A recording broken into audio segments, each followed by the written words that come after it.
नवी मुंबईत नायकांविरोधात सध्या प्रत्यारोप सध्या होत आहे। नायकांची बाजू घेण्यासाठी नायकांचे समर्थक राहुल शिंदे यांनी काही वेळापूर्वी पत्रकार परिषद देखील घेतली होती। आपल्यासोबत थेट बोलण्यासाठी नाईक समर्थक राहुल शिंदे आहेत।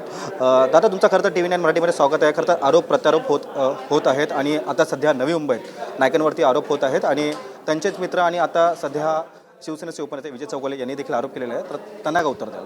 नाही, सर्वात पहिलं राजकारणामध्ये आरोप प्रत्यारोप हे होतच राहतात। निवडणुका संपल्या, आरोप प्रत्यारोप संपले, पण काल जर तुम्ही बघाल की त्या माणसांनी त्यांच्या उपनेत्यांनी जे सोशल मीडियामध्ये येऊन खालच्या पर्सनल लेवलवर जी ही केलेली आहे, आलोचना केली, त्याचा प्रत्युत्तर म्हणून नाईक समर्थक मी आणि बंडूक यांनी आम्ही समोर आलेलो आहोत। आम्हाला त्यांना एकच सांगायचं आहे की जिनके घर शीशे के होते वो दूसरों पे काच पे या इस पे पत्थर नहीं मारते। आपण आपला झाका की आपले कारनामे काय आहेत ऐरोलीमध्ये, हे मीनाताई विजय चौगुले कोण हे आम्ही तुम्हाला 3 वेळा विचारतो। तुम्ही ॲफिडेव्हिटमध्ये पण उत्तर नाही दिले याचं की तुम्ही माहिती का लपवताय। हे बघा, स्वर्गीय नगरसेविका मीनाताई विजय चौगुले ही कोण, ही तुमची कोण आहे, ह्याची माहिती जर तुम्ही ॲफिडेव्हिटमध्ये दिली नाही, मग तुमचं पद डिस्क्वालिफाय का नाही करू नये। याचा अर्थ तुम्ही निवडणूक आयोगाला शपथपत्र पण खोटं दिलेलं आहे। बरं, हे पण नाही, तुम्ही तुमच्या सख्या मुलाला नाव देऊ शकत नाही, ही तुमची शोकांतिका आली।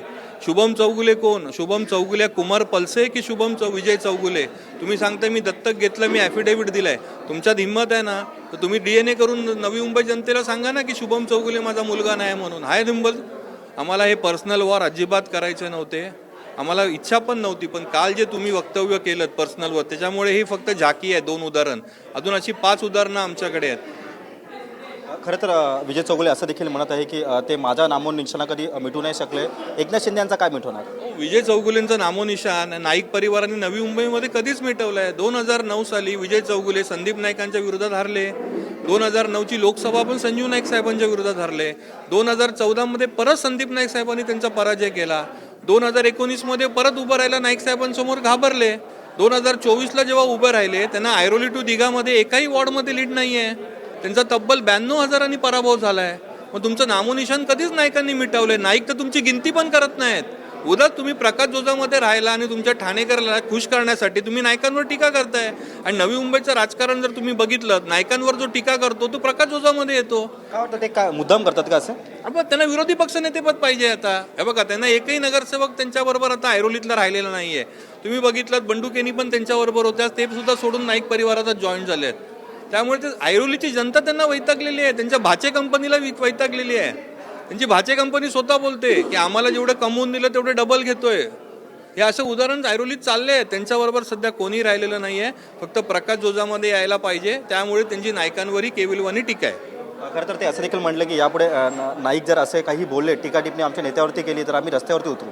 त्यांनी लोकशाही मार्गाने त्यांना जे करायचं ते करा। त्यांनी आमचं पण तेच म्हणणं आहे, तुम्ही जर परत अशी पर्सनल टीका केली, हे 2च उदाहरण आम्ही दिलेत, विथ प्रूफ दिलेत, अजून 3 उदाहरणं आहेत। मी एकच सांगतो, 18 ऑगस्ट 2025 ही तारीख तुम्ही लक्षात ठेवा, त्या दिवशी का होतं।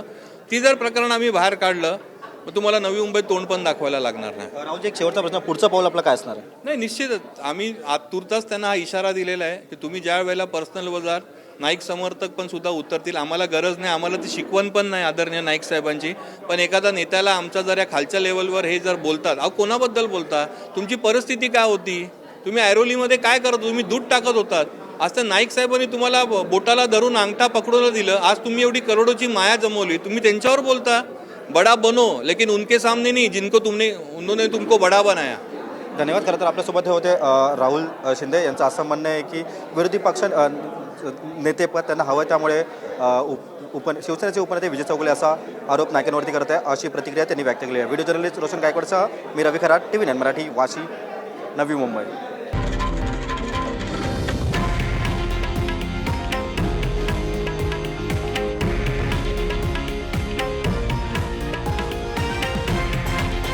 हे आहे देशातील नंबर 1 न्यूज नेटवर्क आणि आपण पाहत आहात TV9 मराठी, एकमेव।